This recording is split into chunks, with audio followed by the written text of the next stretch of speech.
Selamat sejahtera saya ucapkan kepada Dr. Ahmad Basri Bima Saleh serta kawan-kawan semua. Nama saya Saini Jasmi memegang nomor matriks di 202110984444. Tajuk pengucapan awam saya ialah isu berkaitan dengan penderaan terhadap golongan kanak-kanak.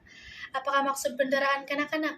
Menurut World Health Organization, pasukan pencegah dan kecederaan keganasan tahun 1999 WHO, penderaan kanak-kanak merujuk kepada penderaan secara fisikal dan emosi, penderaan seksual, kecuaian, dan pengabaian terhadap kanak-kanak termasuk sebarang bentuk eksploitasi atau komersial yang boleh atau telah menyebabkan kerusakan kepada kesehatan kanak-kanak dari segi survival, perkembangan, atau harga diri.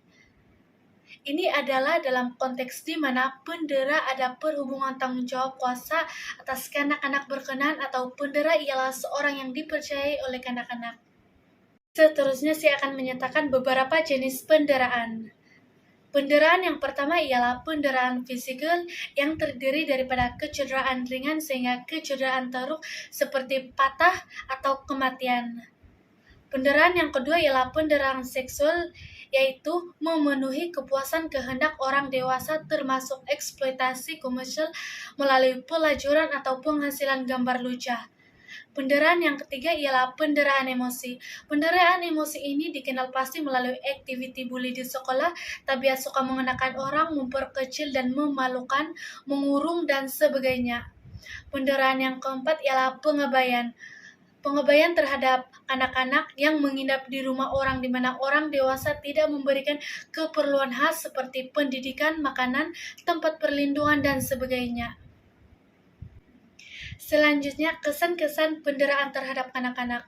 Antara kesan-kesan penderaan tersebut ialah trauma, kecederaan kekal, masalah kesehatan mental yang terganggu, kematian, dan sebagainya.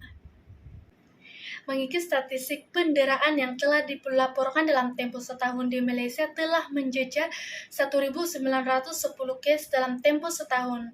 Mengikut kajian yang telah dijalankan di Malaysia tentang punca-punca berlakunya penderaan kanak-kanak tersebut ialah masalah perbelahan keluarga, kesempitan hidup, kekurangan didikan agama, anak tiri atau dijadikan anak angkat oleh orang lain, kaki judi, pendera juga mengalami masalah mental, bayi atau kanak-kanak cacat, gila seks, dan sebagainya. Oleh itu, terdapat beberapa langkah bagi mengatasi isu berkaitan dengan penderaan kanak-kanak. Langkah yang pertama ialah suami istri haruslah mengambil kursus-kursus pendidikan keibubapaan dan pendidikan agama sebelum atau selepas mereka berkahwin. Mereka harus sadar tanggung jawab untuk membentuk sebuah keluarga yang bahagia sebagai seorang ibu dan bapak.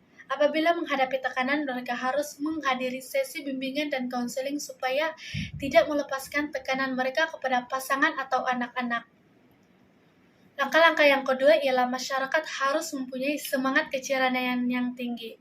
Kita perlu membuang sikap yang mementingkan diri sendiri. Jika mendapati ada kes penderaan yang berlaku di sekeliling kita, hendaklah mengambil tindakan dengan segera dan melaporkan kepada pihak polis.